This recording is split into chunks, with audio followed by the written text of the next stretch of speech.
qu'Allah Ta'ala a des attributs, mais que rien ne lui ressemble, comme il a dit dans le Coran. Rien ne lui ressemble, et c'est lui l'audient et le clairvoyant. Non. Pour eux, si tu dis qu'Allah Ta'ala a la main, ça veut dire elle est comme la nôtre. Si tu dis qu'Allah Ta'ala rit, ça veut dire il rit comme nous. Si tu dis qu'Allah Ta'ala se met en colère, ça veut dire il se met en colère comme nous et comme ça. Donc pour eux, il faut pas dire, il faut nier tous ces attributs, et c'est bien sûr une chose très très grave. Mais nous, qu'est-ce qu'on dit? On remercie Allah Azza wa Jal qui nous a aidés et qui nous a ouvert le cœur pour suivre qui? Pour suivre le sentier des salaf salah, radiyallahu ta'ala anhum, des pieux prédécesseurs, qui ont été la cause de notre guidée, bi'idhna Azza wa Jal. Donc, jusqu'à présent, qu'est-ce qu'on a vu? On a vu l'attribut, la descente d'Allah Azza wa Jal. On a vu l'attribut, la réjouissance d'Allah Azza wa Jal. On a vu l'attribut, le rire d'Allah Azza wa Jal. Aujourd'hui, on va voir l'attribut, l'étonnement d'Allah Azza wa Jal. L'étonnement de Allah Azza wa Jal. Donc nous sommes au 4e hadith. في إثبات العجب وصفة أخرى وهو قوله. Donc voilà le hadith, je le lis en arabe, ensuite en français. عجب ربنا من قنوط عباده وقرب غياره ينظر إليكم أزلين قانطين فيظل يضحك يعلم أن فرجكم قريب. حديث حسن. نعم. Cheikh Allah yarhamou a dit c'est un hadith Hassan. C'est un hadith Hassan. Naam. Il me semble que Cheikh Al-Albani rahmou a dit Sahih. Naam. Car il est chez Cheikh Al-Albani rahmoullah ou bien Hassan ou bien Sahih. Car on a vu le hadith qui lui ressemble, Naam, avec les mêmes mots, mais seulement il est dit, il rit. Et celui-là c'est un hadith Sahih bien sûr. Mais aujourd'hui c'est Ajiba Rabbuna. Allah Azza wa Jal s'étonne. Naam. Min qunut ibadih. Allah Azza wa Jal s'étonne de la désespérance de ses serviteurs. Wa qurbi riyarih. Et sa proche délivrance. Naam. Sa proche, disons, issue. Yanduru ilaykum azilina qanitin. Naam. Il vous regarde, Allah subhanahu wa ta'ala, yanduru ilaykum, il vous regarde, il vous voit, il vous voit, humilié, et désespéré, fayadhallu yadhak, il rit, Allah subhanahu wa ta'ala, il rit de vous, ya'lamu anna farajakum qarib. Pourquoi il rit? Parce qu'il sait que votre délivrance est proche. Votre délivrance est proche. Al-Muhim. Donc ce hadith vient de décrire Allah subhanahu wa ta'ala d'un attribut qui est quoi? Qui est l'étonnement. Et l'étonnement, comme vous devez le savoir, provient de deux choses. La première, c'est quand on ne connaît pas les causes. On ne connaît pas les causes d'une chose, et la chose vient. La chose survient, la chose se passe, mais on ne connaît pas sa cause. Ça vient comme ça, disons un improviste. Ou bien on ne s'attendait pas à cette chose. Et un étonnement pareil, on ne peut pas décrire Allah subhanahu wa ta'ala d'un étonnement pareil. Car Allah subhanahu wa ta'ala, c'est celui qui sait tout. C'est l'omniscient. C'est impossible que Allah subhanahu wa ta'ala ne sache pas une chose, ensuite elle va se passer, ensuite il va s'étonner. Donc l'étonnement se divise, comme j'ai dit, en deux sortes. Le premier étonnement qui est causé par une ignorance. On ignore la chose, on s'étonne. On marche dans la rue, on trouve X, on s'étonne. Subhanallah, je croyais que tu étais en voyage. Donc je me suis étonné ici. Pourquoi? À cause de moi, ce n'était pas en voyage. Je croyais qu'il était en voyage. Et croire, c'est une ignorance. Il fallait savoir qu'il n'était pas en voyage. Donc le premier étonnement dont on parle, qui est causé qui est due à une ignorance, des faits, naam, celui-là, on ne peut pas dire que Allah subhanahu wa ta'ala s'étonne. Il n'y a pas un étonnement attribué à Allah subhanahu wa ta'ala de cette sorte, c'est-à-dire basé sur l'ignorance. Mais il y a un deuxième étonnement qui fait que une chose, par exemple, se passe, pas de la même manière que les autres choses qui sont comme telles, qui sont comme elles, se passent. Donc le deuxième étonnement, c'est un autre étonnement qui est dû à quoi? À ce qu'une chose soit sortie de l'ordinaire, et ça provoque de l'étonnement. C'est cet étonnement dont on peut décrire Allah subhanahu wa ta'ala, et non pas le premier étonnement. Mais le deuxième étonnement qui est dû à quoi? Qui est dû à ce qu'une chose soit sortie de l'ordinaire et ne ressemble plus aux autres choses ou là aux autres comportements. C'est cet étonnement avec lequel on peut décrire Allah subhanahu wa ta'ala. طيب, lorsqu'il a dit عجب ربنا من قنوط عباده, Allah subhanahu wa ta'ala s'est étonné ou bien s'étonne du désespoir de ses serviteurs. Du désespoir de ses serviteurs. Wa qurbi ghiyarih, avec en même temps quoi? L'approche délivrance. Avec en même temps l'approche issue. Mais, pourquoi les gens et les serviteurs, pourquoi ils sont vraiment désespérés? Pourquoi ils sont vraiment dans le malheur? Pourquoi ils sont vraiment touchés? Justement parce qu'ils ne savent pas que l'issue et la délivrance est proche. Si chaque personne savait que quand elle est dans un malheur, que la délivrance c'est dans une heure ou là dans une semaine ou là, elle ne sera pas peinée, parce qu'elle sait que la délivrance va être bientôt. Mais le problème c'est que les serviteurs, les gens, les croyants aussi, ne savent pas que la délivrance est proche. Mais Allah subhanahu wa ta'ala sait que la délivrance est proche, parce qu'il sait tout. C'est ce qui s'est passé, ce qui se passe, et ce qui va se passer, et ce qui ne s'est pas passé, s'il s'était passé, comment il se serait passé. Donc c'est pour ça que Allah subhanahu wa ta'ala s'étonne. فيعجب الرب عز وجل كيف نقنط وهو سبحانه وتعالى قريب التغيير يغير الحال إلى حال أخرى بكلمة واحدة وهي كن فيكون. Pourquoi Allah subhanahu wa ta'ala s'étonne? Allah subhanahu wa ta'ala s'étonne que nous, on désespère et on rentre dans le grand désespoir, alors que, si on avait vraiment confiance en Allah subhanahu wa ta'ala, on aurait su que Allah ta'ala peut, d'un instant à l'autre, changer la situation. Pourquoi? Parce que il lui suffit de dire à la chose soit, et quoi? Et elle est. C'est pour ça que Allah subhanahu wa ta'ala s'étonne. Comment mes serviteurs ont-ils oublié que même quand ils sont dans le désespoir, que d'un instant à l'autre, je peux tout faire changer?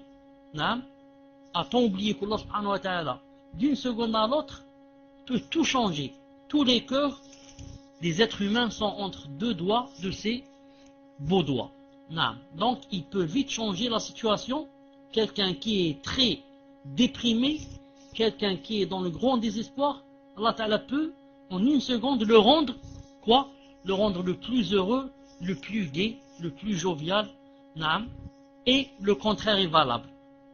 Vous ne voyez pas que quelqu'un qui est très gai, qui est très joyeux, qui est d'une minute à l'autre, il peut devenir dans la situation inverse et avoir le cœur gros et le cœur chagriné.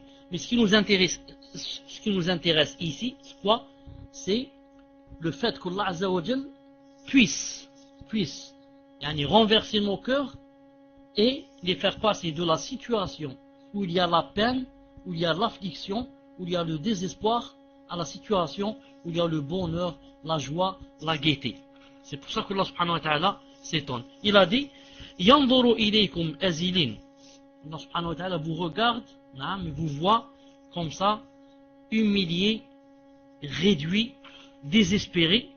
فيظل يضحك يظل يضحك من هذه الحال العجيبة كيف تقنط من رحمة أرحم الراحمين الذي يقول لشيء كن فيكون.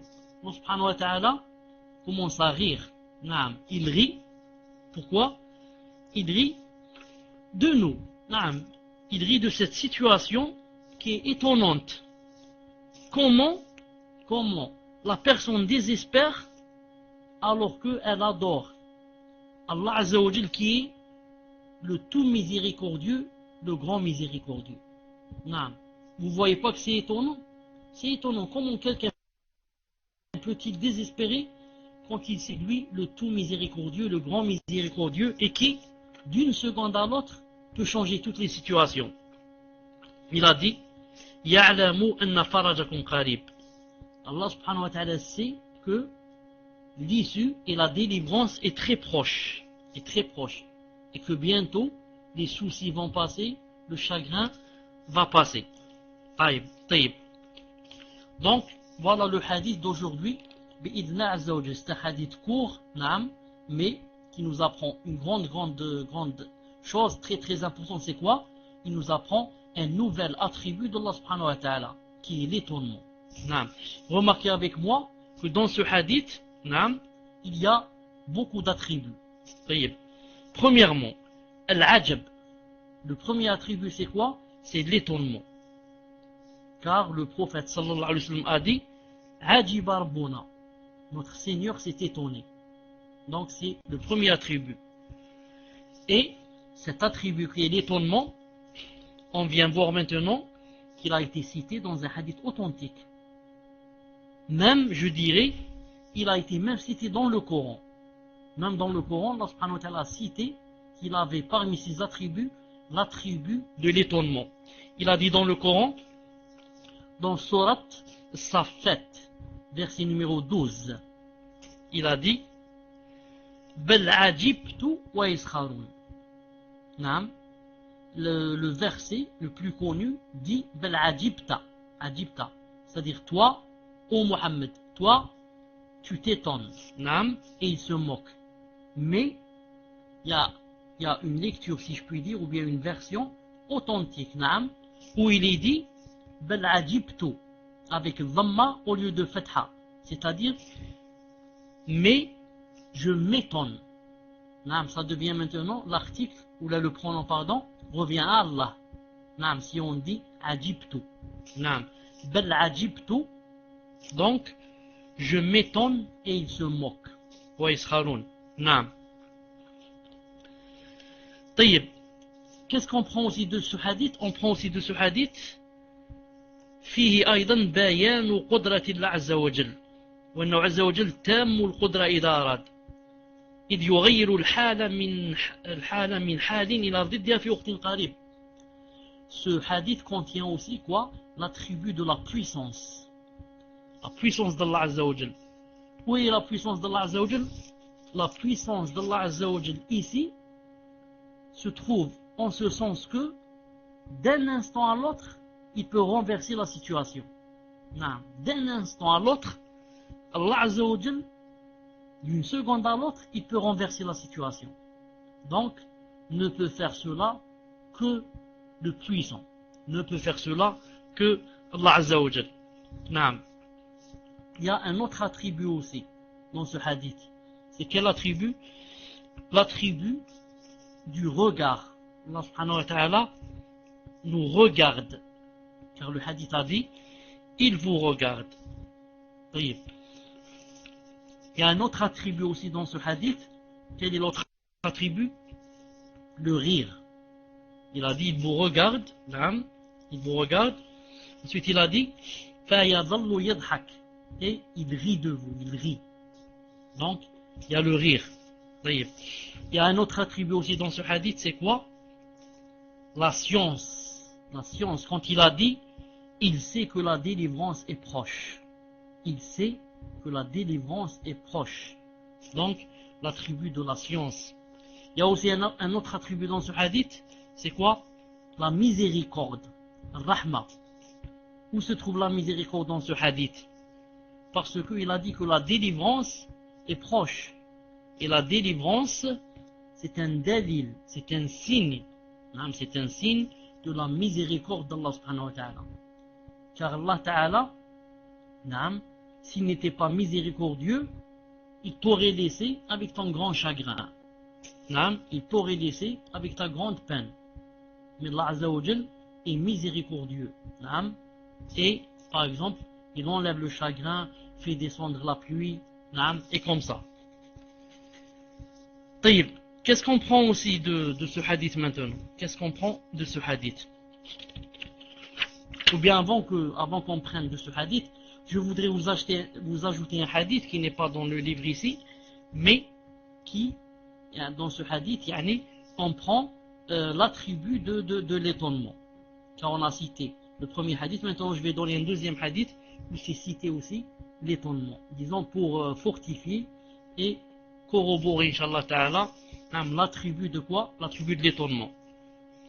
Le prophète sallallahu alayhi wa sallam a dit: ton Seigneur s'étonne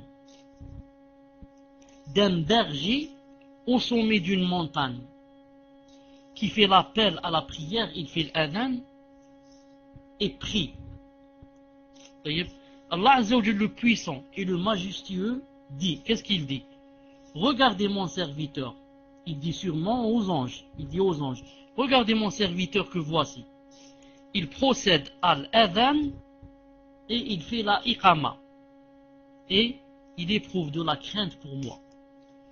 Je vous prends pour témoin que j'ai pardonné à mon serviteur et que je le ferai rentrer au paradis. Hadith sahih se trouve dans Sahih al-Nasa'i de Sheikh al-Albani, numéro 642. Donc, c'est quoi l'attribut ici?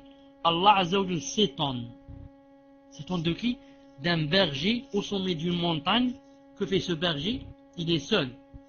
Il fait le adhan et il fait la iqama. Donc vous voyez que il est de la sunna, quand quelqu'un se trouve seul, de faire quoi? De faire le adhan et de faire la iqama.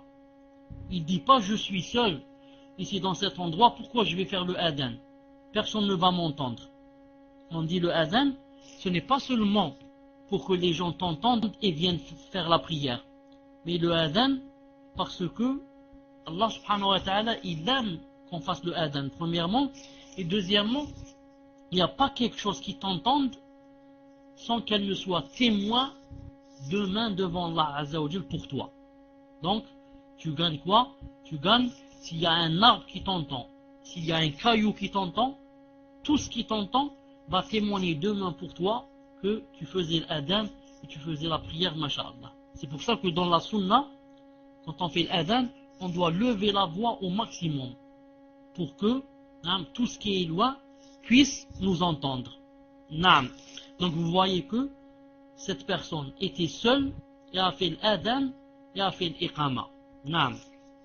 Et vous savez qu'il y a un hadith sahih dans Sunan Bayhaqi, le Cheikh al-Albani Allah yarhamou a dit c'est un hadith sahih. Une seconde, Inch'Allah.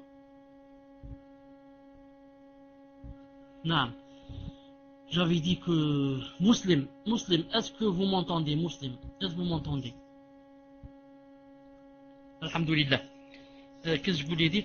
J'ai dit qu'il y avait un hadith dans Sunan Bayhaqi, Cheikh al-Albani a dit hadith sahih, où il est dit que notre mère Aïcha radiallahu ta'ala anha, quand elle faisait la prière, elle guidait les femmes, qu'est-ce qu'elle faisait? Elle faisait le adhan. Elle faisait le adhan, la iqama, et ensuite elle se mettait au milieu et guidait les femmes. C'est un hadith authentifié par Sheikh al-Albani rahimahullah. طيب. Donc Allah subhanahu wa ta'ala a fait rentrer cette personne au paradis parce qu'elle a appliqué quoi? Une sunna, masha'Allah. Étant seule, elle a fait l'adhan et elle a fait la iqama bi'idnillahi azza wa jal. طيب. Qu'est-ce qu'on prend maintenant d'avantage? Qu'est-ce qu'on prend d'avantage quand on apprend un nouvel attribut? Vous savez que les attributs de Allah Azza wa Jal, non seulement il faut les connaître pour connaître Allah Azza wa Jal et l'aimer, mais encore chaque attribut, il faut que on applique ce qui découle de lui. Je donne un exemple. Si tu apprends que Allah Azza wa Jal, par exemple, te voit, donc tu appliques quoi? Tu appliques que tu ne dois pas faire des choses qui sont interdites, car il est en train de te voir. Si tu viens d'apprendre que Allah Ta'ala entend, donc qu'est-ce que tu appliques? Tu appliques que tu ne dois pas dire des choses que Allah Ta'ala n'aime pas, parce qu'il est en train de t'entendre. Quand tu as appris que Allah Ta'ala descendait chaque nuit le dernier tiers, donc tu prends quoi? Tu prends que puisqu'il descend, Allah Azza wa Jal, et que il dit, est-ce que vous avez des souhaits, je les exauce? Est-ce que vous avez des demandes, je vous les donne? Donc tu apprends quoi? Tu apprends que tu fais ton possible pour te lever pendant sa descente, pour faire des doigts, pour qu'il t'exauce. Et comme ça. Aujourd'hui, on a appris que Allah subhanahu wa ta'ala s'étonnait de la désespérance de ces créatures. Donc qu'est-ce qu'on va apprendre de cela? On va apprendre أن الإنسان إذا علم ذلك من الله عز وجل حاذر من هذا الأمر وهو القنوط من رحمة الله عز وجل ولهذا كان القنوط من رحمة الله من كبائر. En lisant le premier hadith donc d'aujourd'hui qui parlait de l'étonnement d'Allah Azza wa Jal de ses serviteurs qui deviennent désespérés alors que la délivrance est proche, on apprend quoi? On apprend donc qu'il est interdit en islam de désespérer. Il est interdit en islam de désespérer. Je dirais mieux que cela, désespérer en islam, ça rentre dans les grands péchés. Désespérer en islam, ça rentre dans quoi? Ça rentre dans les grands péchés. D'ailleurs, quand on désespère, ça veut dire quoi? Pourquoi ça rentre dans les grands péchés? À cause de deux choses. La première des choses, on n'a pas pensé bien d'Allah Azza wa Jal. On n'a pas pensé qu'il est le miséricordieux, le grand miséricordieux. Peut-être qu'on a pensé que c'est quelqu'un qui se venge de nous. Astaghfirullah. C'est premièrement. Deuxièmement, quand on désespère, ça risque de nous mener à très loin. Quelqu'un peut se jeter d'un immeuble. Il peut prendre des cachets et se suicider. Pourquoi? Parce qu'il a désespéré. Mais celui qui dans ce cœur se dit, ça va passer Inch'Allah, c'est juste un nuage. Qui n'a pas de problème? Qui n'a pas de difficulté? Qui n'a pas ceci, cela? Celui-là, Allah Ta'ala va lui enlever ses problèmes. Pourquoi? Parce qu'il a eu confiance en Allah Azza wa Jal et il n'a pas désespéré. Donc on prend de ce hadith que le fait de désespérer d'Allah Azza wa Jal, ça rentre dans les grands péchés. Ça rentre dans les grands péchés. Quel est le dalil?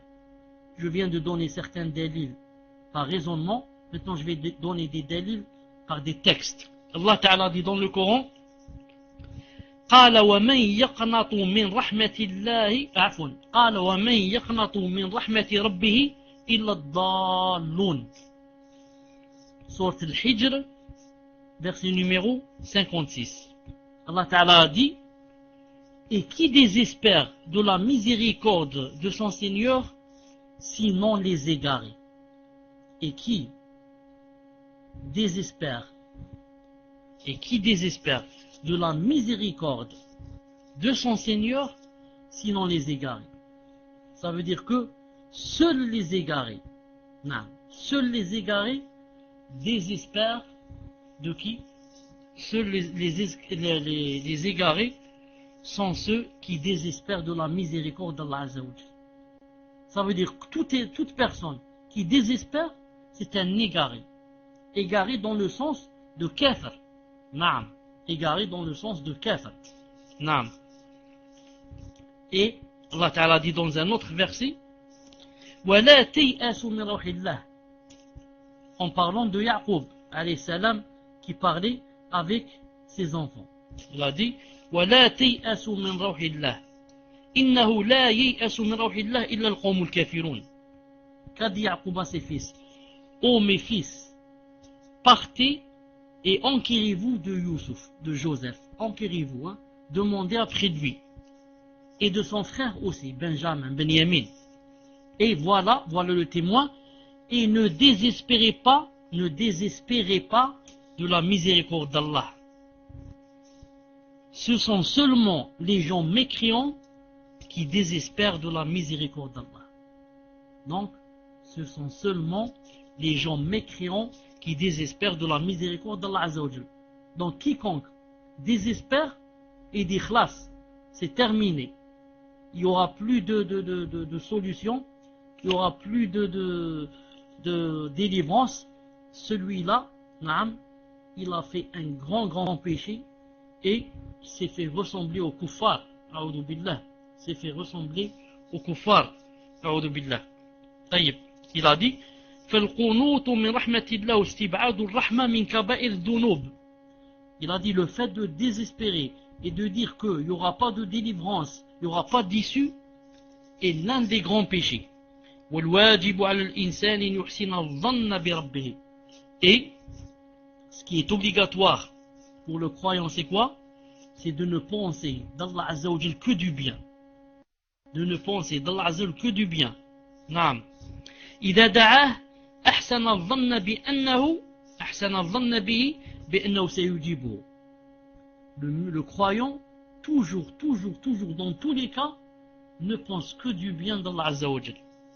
S'il lui fait des doigts, s'il fait des invocations, s'il fait des évocations, des invocations, il demande quelque chose à Allah subhanahu wa ta'ala, il pensera alors que Allah Azza wa Jal va lui exaucer. وإن تعبده بمقتضى شرعه فليحسن الظن بأن الله سوف يقبل منه. Et quand une personne applique quelque chose, fait la salat, fait la zakat, fait le hajj, fait le siyam, fait n'importe quoi, qu'est-ce qu'elle doit faire? Elle doit penser du bien d'Allah Azza wa Jal en se disant Allah Ta'ala va accepter ce que j'ai fait. وإن وقعت به شدة فليحسن الظن بأن الله سوف يزيلها. Et la même chose, si une personne tombe dans les difficultés, tombe dans les problèmes, dans le chagrin, dans l'affliction, elle doit penser du bien d'Allah Azza wa Jal et se dire que Allah Azza wa Jal va bientôt me libérer. Allah Azza wa Jal va bientôt me délivrer. L'issue, Inch'Allah Ta'ala, est proche. لقول النبي صلى الله عليه وسلم, car le messager d'Allah a dit وَعْلَمْ أَنَّ النَّصْرَ مَعَ الصَّبْرِ. Et sache que la victoire est avec la patience. وَأَنَّ الْفَرَجَ مَعَ الْكَرْبِ. Et c'est toujours le prophète qui dit وَأَنَّ الْفَرَجَ, et que la délivrance se trouve avec l'affliction et la peine et l'angoisse. وَأَنَّ مَعَ الْعُسْرِ يُسْرًا.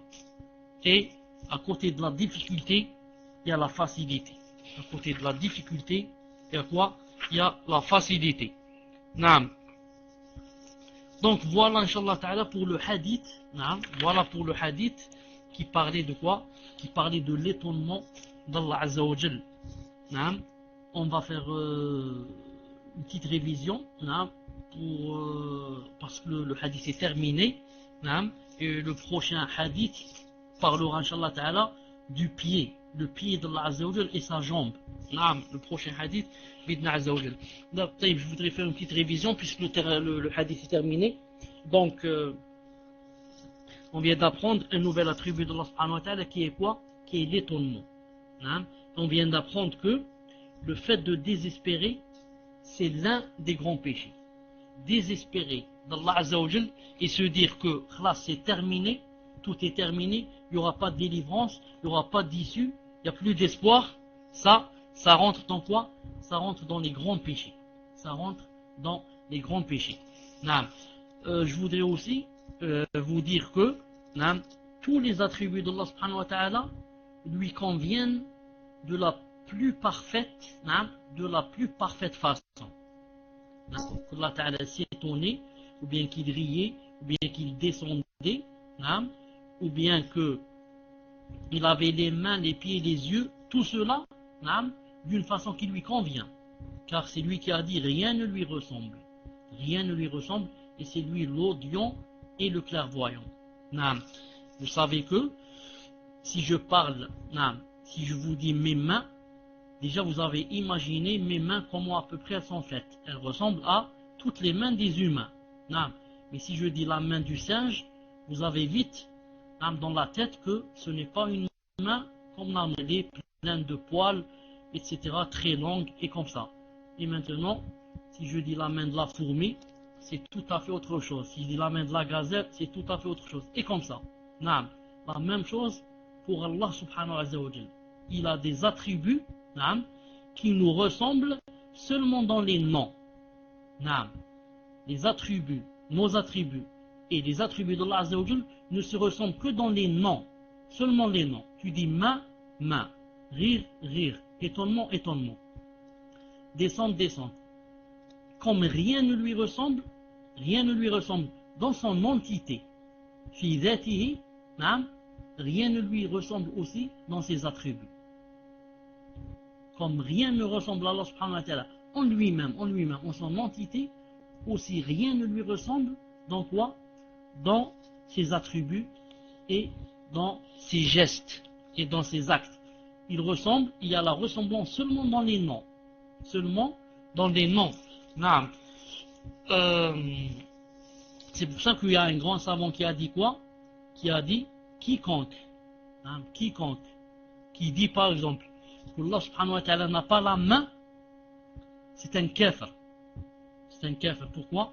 Parce qu'Allah ta'ala a cité ça dans le Coran et les hadiths sont authentiques qu'Allah ta'ala a les deux mains. Mais, toujours le savant a dit cela. Mais quiconque dit qu'Allah ta'ala a des mains comme nos mains, c'est aussi un kafir. C'est aussi un kafir. Pourquoi? Parce qu'il a fait ressembler ses mains, les mains d'Allah Azza wa Jal, à nos mains. Donc vous voyez, le salafi se trouve au milieu. Le salafi, celui qui suit le minhaj du prophète sallallahu alayhi wa sallam, de ses compagnons, il se trouve au milieu. Il dit, je ne dis pas qu'Allah Ta'ala n'a pas de main, je deviens kafir, j'ai peur. Je ne dis pas qu'Allah Ta'ala a des mains qui nous ressemblent. Je deviens anthropomorphiste. Non, je deviens kafir.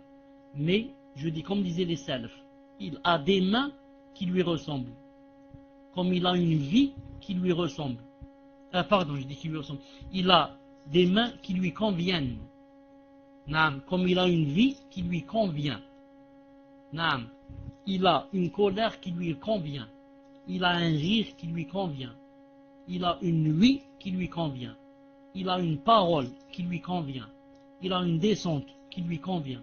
Et comme ça, il n'y a de ressemblance que dans les noms. Il n'y a de ressemblance que dans quoi? Que dans les noms. Non.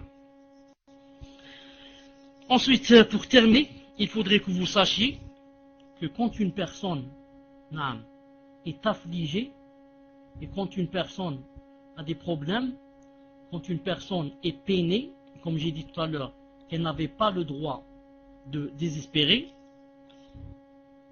les personnes dans la peine se divisent en 4 groupes. Les personnes dans la peine se divisent en 4 groupes. Non. Le premier groupe, ce sont les personnes qui rentrent dans ce qu'on appelle tasakhot. Tasakhot, c'est-à-dire qui n'acceptent pas la chose, et, disons, en une réaction, si je puis dire, violente. Une réaction qui va à l'encontre de la charia, à l'encontre de l'islam, à l'encontre de ce que Allah Azza wa Jal a légiféré. Et le fait de ne pas accepter la difficulté, le fait de ne pas accepter le malheur, hein, peut être traduit par le cœur, comme il peut être traduit par la langue, comme il peut être traduit par le corps. Non. Il peut être traduit par le cœur quand la personne dans son cœur n'accepte pas la chose, n'accepte pas le destin. Non. Quelqu'un qui par exemple là, je donne seulement un exemple, perd son fils, non, ou la perd sa fille, ou la perd son père, ou là, dans son cœur, il n'accepte pas.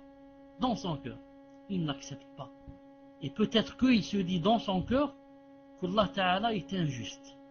Astaghfirullah al-Azim. Peut-être, hein, dans son cœur, il n'a pas accepté. Il s'est dit pourquoi c'est seulement à moi que ça arrive ces choses. Pourquoi mon voisin, qui est un kafir, et mon voisin, qui, même s'il est musulman, c'est un pervers, il ne fait ni la salat, ni rien, la femme, les boissons, les femmes, ceci, cela. Il a 8 enfants, 10 enfants, ils sont toujours avec lui, autour de lui, et c'est seulement moi, mon fils, qui est mort.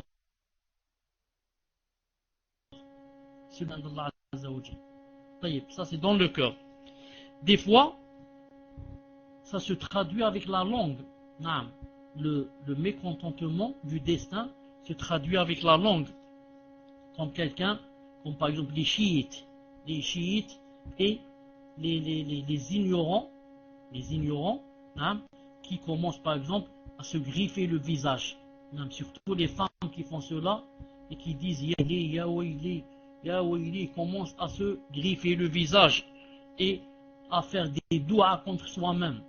Certains gens, certaines femmes, dans la difficulté, font des doigts sur soi-même.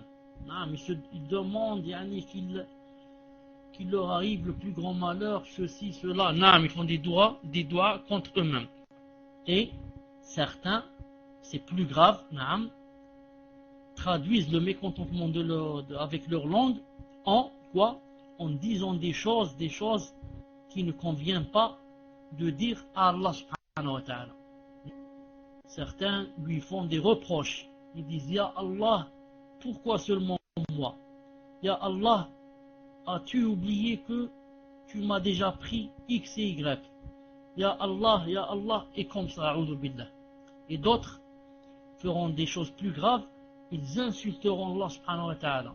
D'autres feront des choses plus graves au point que ils insulteront Allah subhanahu wa ta'ala, qu'Allah azza wa jalla nous en préserve. Tout cela c'est quoi? Tout cela c'est le premier groupe.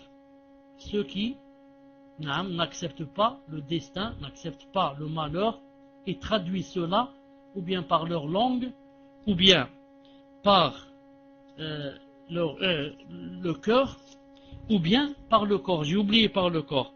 Par le corps c'est quoi? C'est comme j'ai dit tout à l'heure, ils se griffent, ils déchirent les vêtements et ils se tirent les cheveux et comme ça. Et tout ça bien sûr c'est des péchés. Le deuxième groupe, ce sont ceux qui patientent. Et patienter dans le malheur est une chose obligatoire. Pour ceux qui ne savent pas, je leur dis, obligatoire.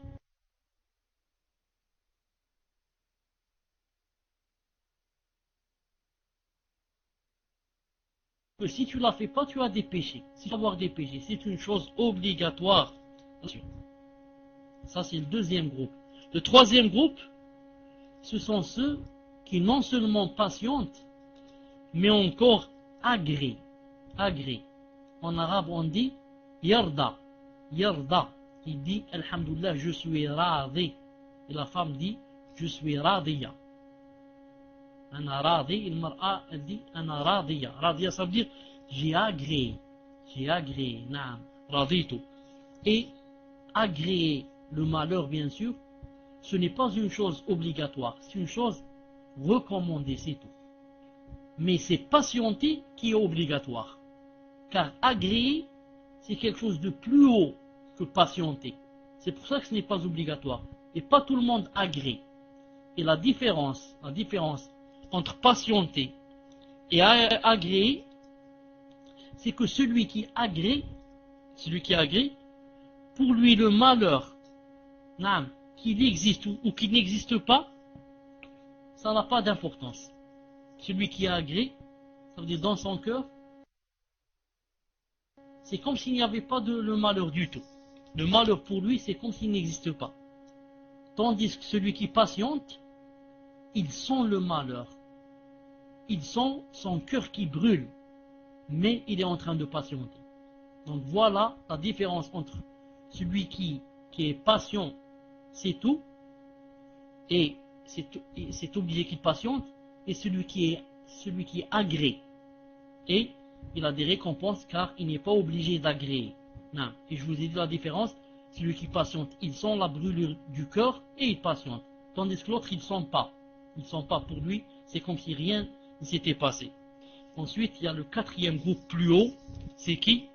C'est le shakir, c'est celui qui remercie. Celui qui remercie. Naam. Et bien sûr, n'arrive à ce rang que vraiment les messagers, les véridiques et vraiment les pieux. Ce sont les pieux vraiment qui peuvent arriver à ce stade. Il y en a bien sûr, il y en a. Naam.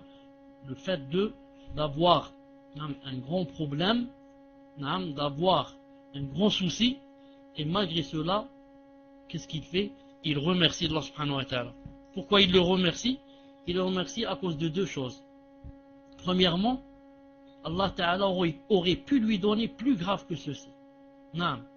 Tu vois ton malheur, toi, compare-le avec le malheur des autres, tu vas trouver qu'il est petit. Compare ton malheur avec le malheur de celui qui a le sida, celui qui a le cancer, celui qui a ceci, cela, tu vas trouver que ton malheur est petit. Non. Donc il remercie Allah subhanahu wa ta'ala de ce côté. Deuxièmement, il remercie Allah subhanahu wa ta'ala aussi. Pourquoi? Parce que il sait que chaque malheur, comme a dit le messager d'Allah, chaque malheur qui atteint le croyant, n'importe quel malheur qui atteint le croyant, qu'est-ce qu'il fait? Il sera la cause pour t'annuler tes péchés. Ne serait-ce que shauka, l'épine. Une épine qui te rentre dans ton pied, une petite épine, et cette épine qui ne vaut rien, cette épine, elle sera la cause de quoi? De l'annulation de tes péchés. Donc, en ayant les problèmes, il remercie Allah subhanahu wa ta'ala qui lui a donné un sabab. Pourquoi? Pour annuler ses péchés. Naam. أقول ما تسمعون استغفر الله لي ولكم سبحانك اللهم وبحمدك أشهد أن لا إله إلا أنت أستغفرك وأتوب إليك. Muslim, Inch'Allah, on passe aux premières questions, Inch'Allah Ta'ala. Je vais répondre à quelques questions et, Inch'Allah Ta'ala, je vous laisserai fi amanillah wa fi hifdih. Taïb, on commence, Inch'Allah Ta'ala. Inch'Allah Ta'ala, je te laisse enlever les rouges et donner les rouges et comme ça, Inch'Allah Ta'ala. Tafaddal. Assalamu alaikum wa rahmatullahi wa barakatuh. Il y a du son, cher?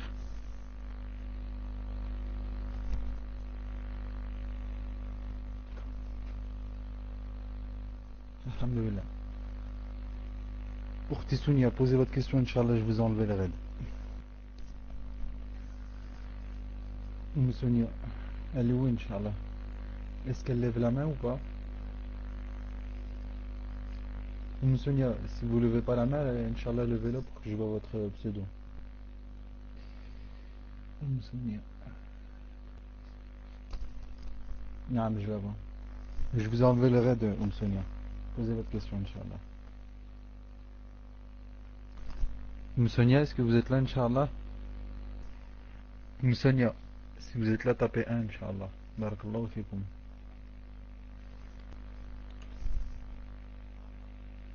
Non, posez votre question, Inch'Allah. La question n'est pas passée, donc Inch'Allah, sinon vous me l'envoyez en PV. Assalamu alaikum wa rahmatullahi wa barakatuh. J'ai eu une journée très éprouvante vendredi dernier et je n'ai malheureusement pas pu faire la salat du Fajr jusqu'à l'Aïcha. Puisse Allah m'accorder son pardon. Allahumma amin. Et j'ai repris ma salat dès le lendemain, alhamdoulilah. Mais je ne sais pas comment faire pour attraper la journée où je n'ai pas pu prier. Pourriez-vous, cheikh, me dire ce que je dois faire, Inch'Allah? Barakallahu fikum. Tfadar, cheikh. Wa alaykum salam wa rahmatullahi wa barakatuh. Vous m'entendez?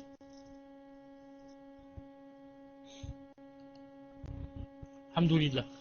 Bismillah ar-Rahman ar-Rahim wa salatu wa salamu ala ashraf al-mursalin. Il faut dire que ce qu'a fait Sonia ne se fait pas en islam. Car en islam, il est impossible que quelqu'un reste une journée sans faire la prière. Il est impossible, impossible, impossible, dans tous les cas. Quelqu'un va me dire, comment ça? Peut-être qu'il était à l'hôpital, peut-être qu'il était en prison. Je dis, naam, à l'hôpital, en prison, où il est, il fait la prière. Il ne peut pas debout, assis. Il ne peut pas assis sur son côté, sur son flanc. Il ne peut pas sur son flanc avec ses yeux. Il ne peut pas avec ses yeux, avec son cœur. Il ne peut pas avec, il a la janaba, il ne peut pas faire le rost avec le tayammum. Il ne peut pas avec le tayammum sans tayammum. Seulement, il n'a pas d'excuse. En islam, il n'a pas d'excuse. Sauf s'il a perdu la raison, ou bien il a dormi toute la nuit, ou bien toute la journée. Naam. Mais pour dire que il s'est passé des choses, j'ai pas eu le temps de faire la prière, c'est impossible. Je dis c'est impossible en islam. C'est possible chez les gens, bien sûr. Mais en islam, il n'y a pas cela. En islam, Allah Ta'ala a fait descendre un verset pour dire que quand les musulmans sont dans le djihad, dans la guerre sainte, et si tu vas mourir martyr, shahid, aller directement au paradis, et tu n'as pas le droit de dire je laisse la prière pour après.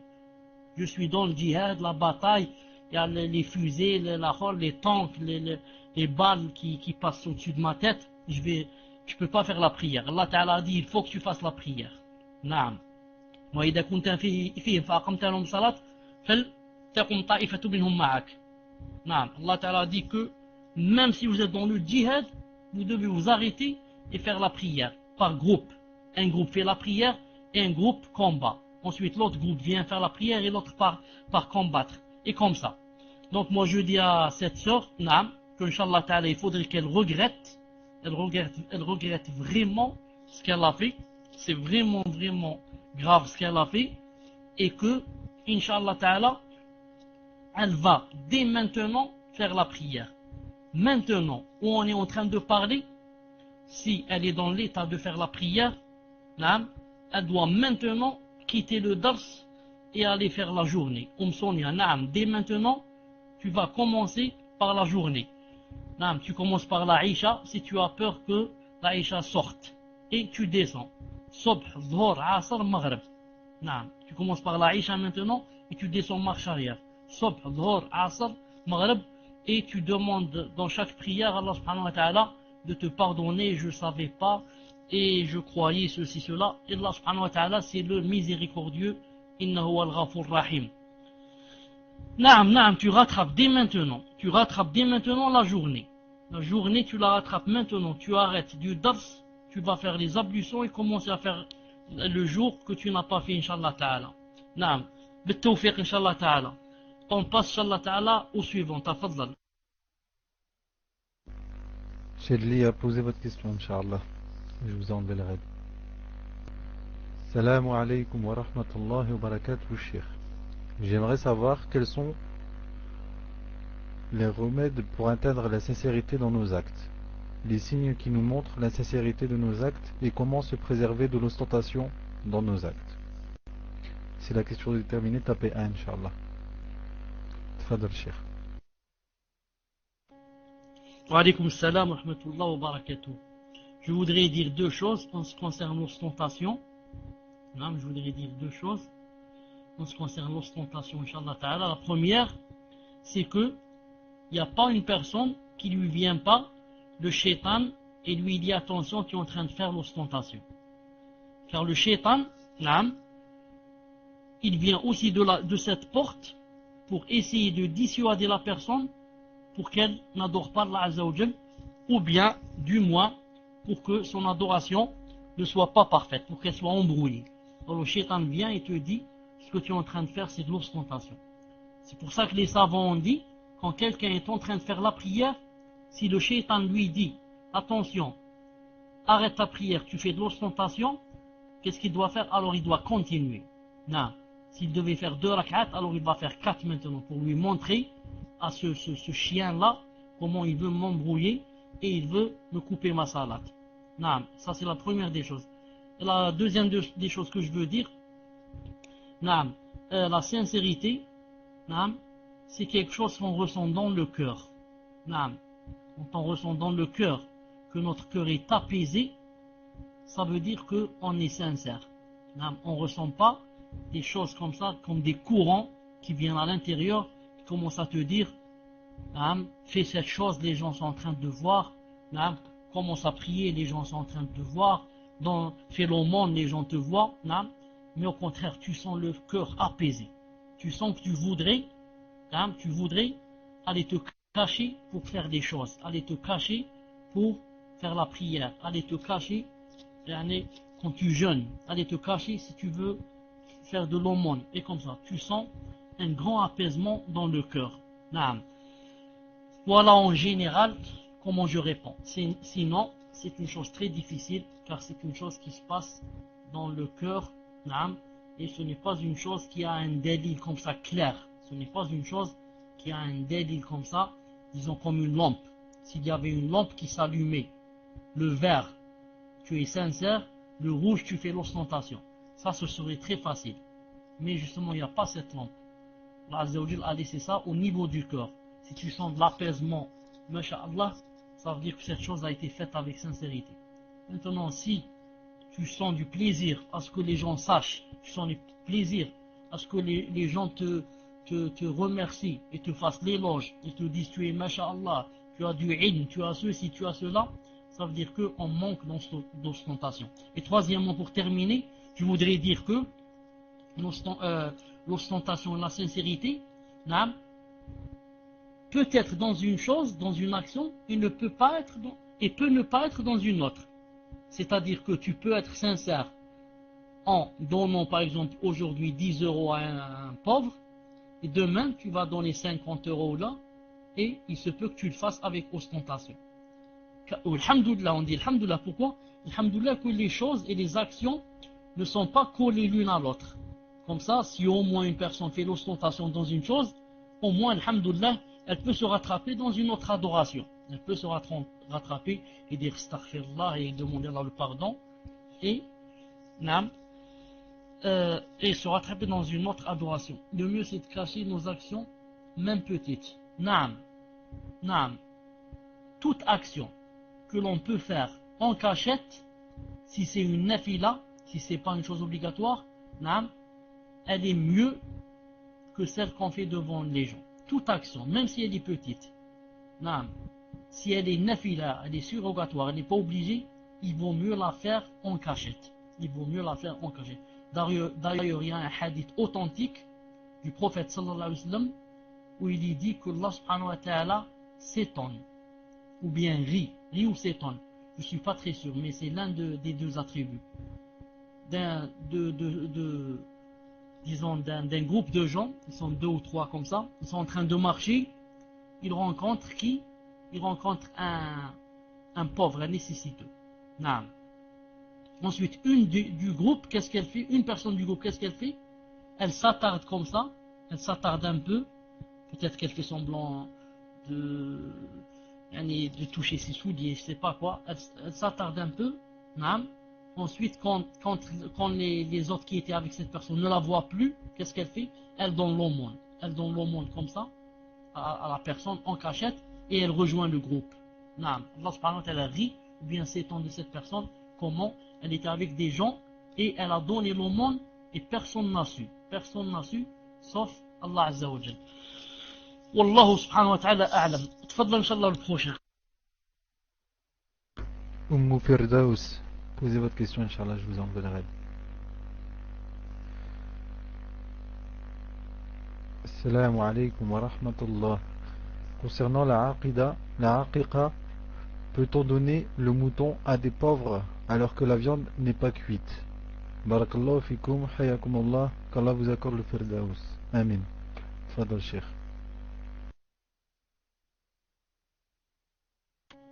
Alaykoum salam wa rahmatullah wa barakatuh. La aqiqa, qui est une sunna mu'akkada très recommandée, surtout pour celui qui a de l'argent, l'essentiel en aqiqa c'est quoi? C'est le fait d'égorger le mouton. C'est le fait de l'égorger. Et bien sûr, maintenant après l'avoir égorgé, il vaut mieux prendre une partie, en donner aux pauvres, ou bien inviter des amis, naam, la famille, comme ça, naam. Mais ce n'est pas obligé de le faire cuire. L'essentiel, c'est quoi? C'est d'avoir égorgé le mouton. D'avoir égorgé le mouton. Maintenant, si on ne veut pas le garder, on veut le donner ou là, le partager entre les pauvres, ou là, tout cela est possible, bi'idhna azza wa jal. Tout cela est possible. Maintenant, si on le donne sans le cuire, c'est aussi possible. Ce n'est pas obligé que je le fasse cuire pour le donner. Si, d'ailleurs, les gens, ça les intéresse qu'on leur donne une partie, par exemple, du mouton qui ne soit pas cuit. Parce qu'ils veulent le cuire, le faire cuire d'après leur façon. Ou bien ils ne veulent pas le faire cuire aujourd'hui, ils veulent le laisser pour la semaine prochaine. Et comme ça. Naam. Wallahu subhanahu wa ta'ala a'lam. Tafadhal, Inch'Allah, le suivant. Salam 57, Inch'Allah, posez votre question. Salam alaykum wa rahmatullah, Sheikh. Hayakum Allah. On a vu que le désespoir est un grand péché, par lequel on peut penser du mal d'Allah Ta'ala. Est-ce qu'Allah Ta'ala fait une issue à une personne qui désespère malgré cette mauvaise pensée? Et pouvez-vous citer la référence de la sourate après sourate Hijr verset 56? Tfadal, Sheikh. Alaykoum salam. Je suis en train de chercher la sourate après le Hijr verset 56. Hijr verset 56. Attendez, je vais voir c'est où.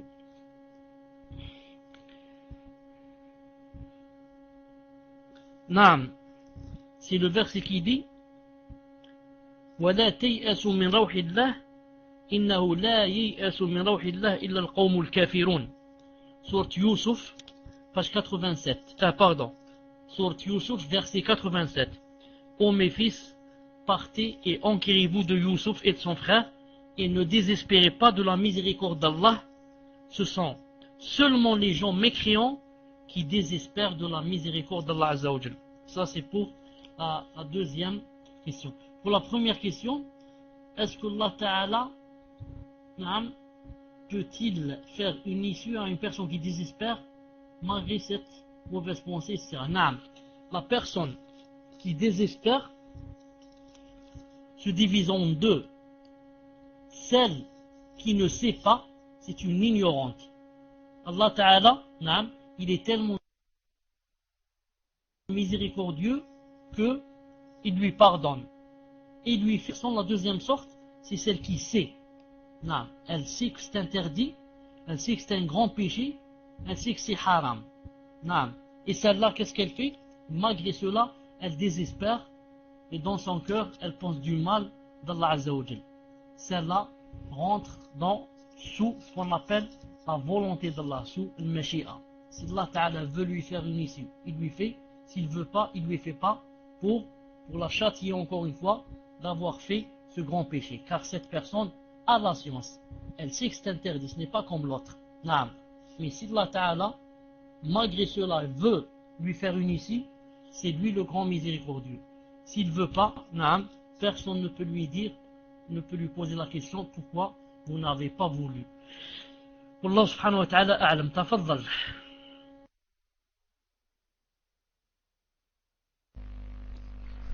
Naam, également, Cheikh, une question que j'ai à vous poser, Inch'Allah. Il y a une sœur qui vous a envoyé plusieurs mails et elle a essayé de vous appeler, elle n'a pas réussi à vous avoir. Et Annie, c'est une question importante. Elle demande est-ce que vous pouvez prévoir un PV, Inch'Allah, pour la réponse. Abou et Ninin. Inch'Allah, posez votre question, je vous ai enlevé le raid. J'ai la question en PV, Inch'Allah. Assalamu alaikum wa rahmatullahi wa barakatuh. Barakallahu fikum, Sheikh, wa hafizakum Allah. Qu'Allah Ta'ala vous récompense pour vos cours bénéfiques et pour votre patience. Allahumma amin. Est-il permis de mettre le Coran en arabe dans la maison alors qu'on ne le comprend pas dans sa totalité et que les enfants ont tendance à parler et à faire du bruit? Jazakumullah khair, Sheikh. Wassalamu alaykum wa rahmatullah. Tfadal, Sheikh. Wa alaykum salam wa rahmatullah wa barakatuh.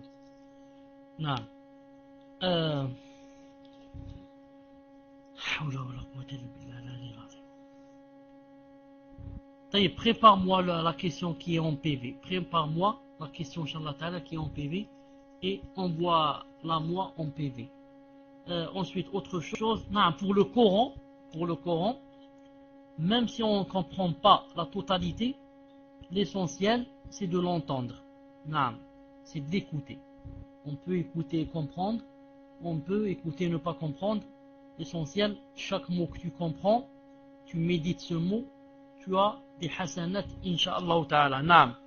Et ensuite, quand on met le Coran, s'il y a des enfants qui jouent, etc., ce n'est pas interdit.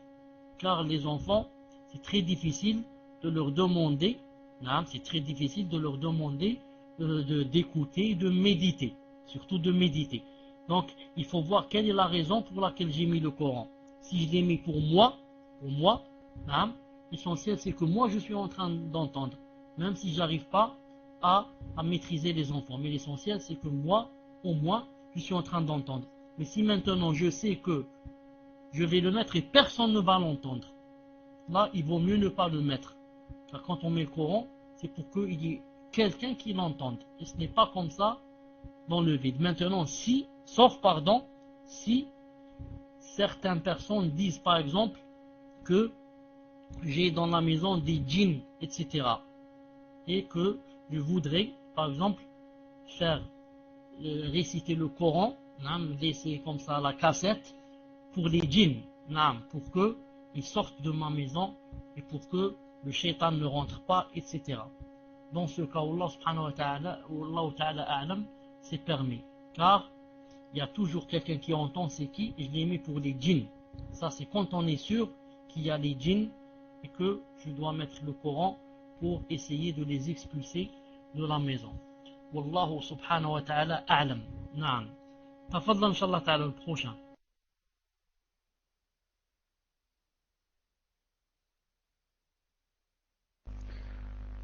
Hanout al-Qalam, Inch'Allah, posez votre question.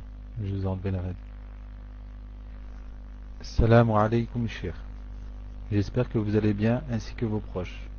Est-ce que vous avez la réponse pour le souci de la sœur que je connais, dont je vous avais expliqué il y a une semaine? Et s'il vous plaît, une autre petite question sur le dars au sujet de l'adhan.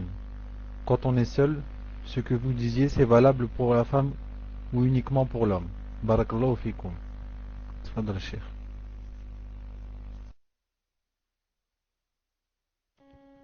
Wa alaykoum salam wa rahmatullah wa barakatuh. Hanout al-Qalam, est-ce que tu m'entends? Écrit numéro 1 si tu m'entends. Alhamdulillah. D'abord, je suis désolé et je sais, Inch'Allah Ta'ala, que tu vas me croire ce que je vais dire. Ça fait à peu près une semaine que je suis en train de penser dans ma tête à ta question. Ici, quand je suis seul dans la maison, plusieurs fois, je m'assois et je me dis, c'est quoi la question de Hanout al-Qalam? Tellement j'ai des questions et je ne l'ai pas trouvée. D'ailleurs, aujourd'hui, quand j'ai commencé le dars et tu étais à l'intérieur, je t'ai écrit. Je t'ai écrit en PV pour te dire, donne-moi la question, mais tes PV sont fermés. C'est pour ça que maintenant, Inch'Allah Ta'ala, ouvre ton PV et tu m'envoies la question, pour que je la laisse chez moi, car je ne sais pas pourquoi je l'ai oublié, tellement j'ai de questions, Inch'Allah Ta'ala. En ce qui concerne la deuxième question, c'est pour l'homme et pour la femme. C'est pour l'homme et pour la femme. Je veux dire pour l'homme et pour la femme, ça veut dire que l'adhan est aussi permis pour elle. Mais si elle est dans la rue, si elle est comme ce montagnard-là, elle ne fait pas cette chose comme ça. S'il y a des hommes qui peuvent l'écouter. Elle ne doit pas faire cette chose-là. Mais si elle est dans la maison et qu'elle veut faire la prière, qu'elle fasse alors l'adhan, s'il n'y a pas d'étrangers qui l'écoutent. Bi'idhnillah azza wa jal. Naam. Tayyib. Attends. Je vois si ton PV est ouvert. Tayyib. Tafadhal inshallah. Hajjud, posez votre question, Inch'Allah. Je vous ai enlevé la raide. Cher, j'ai la question en PV. Je la lis, Inch'Allah. Salam alaykum wa rahmatullahi wa barakatuh, Cheikh. Qu'Allah vous préserve, vous et votre famille, Inch'Allah. Allahumma amin. Je ne sais pas si la question est en rapport, mais ne répondez pas pour ne pas perdre de temps, Inch'Allah. Mon enfant va avoir 7 ans et je vais lui imposer la salate, mais faut-il qu'il la fasse tous les jours? Et pour la salade du Fajr, n'est-il pas trop petit? Surtout lorsqu'il est scolarisé, comment procéder, Inch'Allah? Voilà, c'est tout. Barakallahu fik, Cheikh.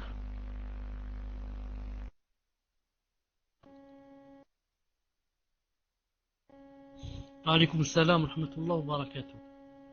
Non. Faut dire que non, quand la sœur a dit qu'il avait 7 ans, il est petit, faut dire qu'il n'est pas petit. Non, faut pas dire qu'il est petit pour la salade et s'il est jeune et c'est difficile pour lui, etc. Mais ce qu'il faut dire, c'est que à 7 ans, la salade est conseillée seulement pour lui. Non, elle n'est pas obligatoire. À 7 ans, non, c'est obligé pour nous qui sommes les tuteurs, de leur ordonner qu'ils la commencent. Mais pour lui, elle n'est pas obligatoire. Car, comme vous savez, il n'est pas encore pubère. Rien des péchés ne se marque contre lui. Allah ne marque pour lui que les récompenses qu'il fait. Alhamdulillah. Et si vous revenez au Salaf, vous allez voir que ils prenaient leurs enfants avec eux pour Salat al-Fajr et Salat al-Isha. Et les enfants étaient très très jeunes et ils commençaient à faire la prière et ils commençaient à jeûner. Très jeunes, comme c'est dans Sahih al-Bukhari, où il est dit que on construisait aux enfants des pelotes comme ça avec de la laine pour qu'ils jouaient avec. Juste pour que ils oublient que on est pendant le Ramadan. Ils oublient que on est pendant le Ramadan. Donc, à partir de 7 ans, on commence à dire à l'enfant qu'il faut faire la prière. Et à chaque fois que c'est possible, on le met devant nous.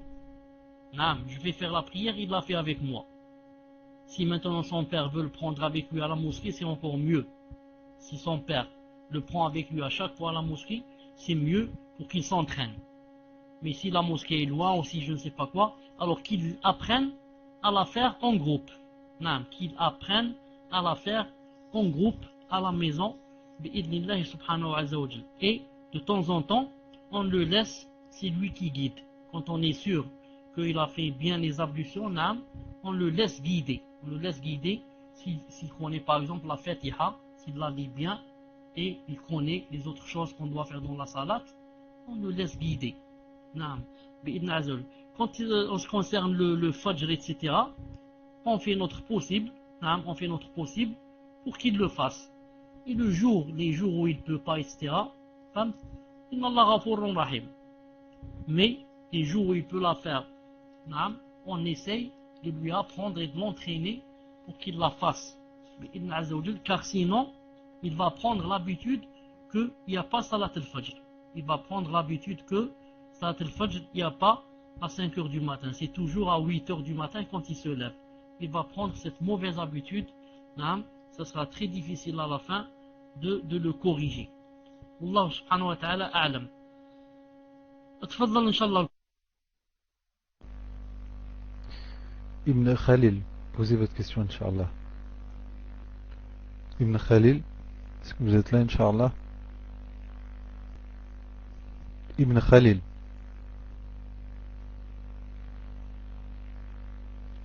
Khair, Inch'Allah. Younes Saad, Inch'Allah, posez votre question. Je vous ai enlevé la raide. Younes, est-ce que vous êtes là, Inch'Allah? Tapez 1, Inch'Allah, si vous êtes là. Abu Daoud wa Ilyas. Inch'Allah, je vous ai enlevé la raide. Assalamu alaykum, Cheikh. Qu'Allah nous prive du feu à jamais. Allahumma amin. Est-ce que le désespoir n'est pas également dû à Shaitan et ses sbires qui chuchotent le mal? Si on désespère souvent à cause d'eux, que faire pour éviter cela?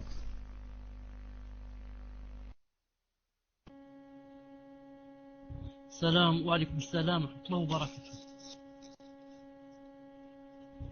Naam, le désespoir peut être aussi causé par les shayatines. Naam. Et des fois, on a un petit désespoir et ce sont eux, les shayatines, qui le grandissent. Naam. Comme lorsqu'on souffle dans le feu. Comme lorsqu'on souffle dans le feu, naam, pour qu'il grandisse, pour que ce feu grandisse. Naam. Pour éviter cela, on doit s'éloigner au maximum des shayatines, des êtres humains et des shayatines des djinns. Des shayatines des êtres humains, en choisissant les bons amis, en choisissant un bon entourage, et des shayatines des djinns en se remettant beaucoup à Allah, en revenant beaucoup vers Allah, en lisant beaucoup le Coran, et en apprenant le din. Maintenant, quand j'apprends dans le din que désespérer est un grand péché, et que je frise le coffre, et je me fais comment on dit, ressembler au kofar, donc j'arrête ce désespoir, et je demande à Allah subhanahu wa ta'ala de me pardonner. Naam. Tafaddal, Cheikh.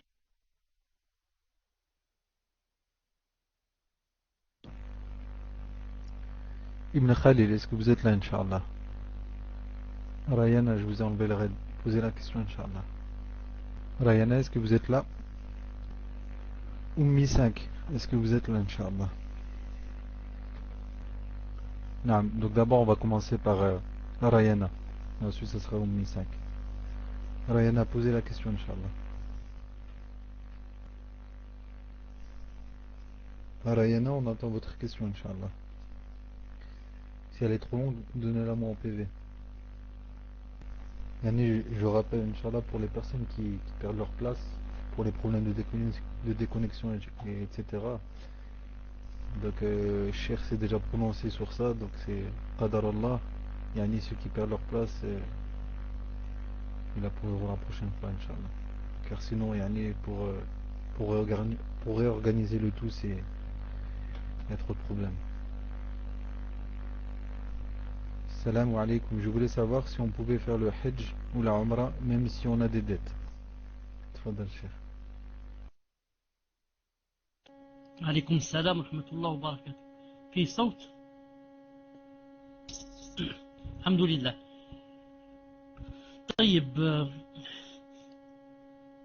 Wa alaykoum salam. En ce qui concerne Soufiane et Latifa et le mari, salam jami'an de ma part. Quand on a des dettes, il faut voir avec qui on a des dettes. Si on a des dettes qui se payent par tranche, par exemple, et que je sais que en allant au Hajj ou bien en allant à la Umrah, ça ne va pas altérer les dettes. Les tranches vont toujours être prises de mon compte et vont être données aux créanciers, à la société, à ceci, à cela. Donc il n'y a pas de problème, je peux aller au Hajj.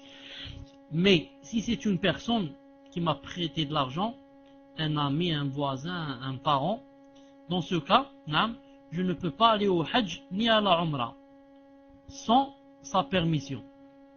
C'est-à-dire que je dois d'abord lui demander la permission et lui dire voilà, j'ai l'intention d'aller au Hajj ou bien d'aller à la Umrah. Est-ce que tu me permets d'y aller?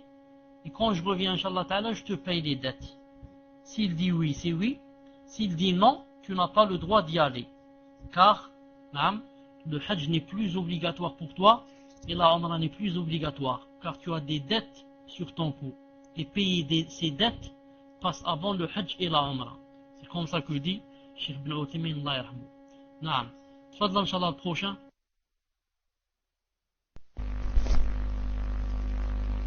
Donc, Oumi 5, posez votre question, Inch'Allah.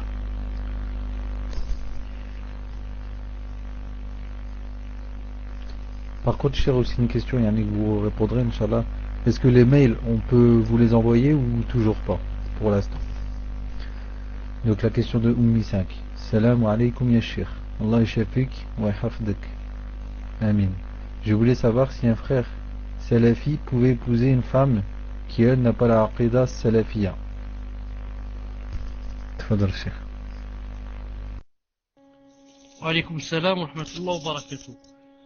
En fait, la personne, qu'elle soit femme ou homme, qui n'a pas la aqidah salafiyya, se divise en deux sortes.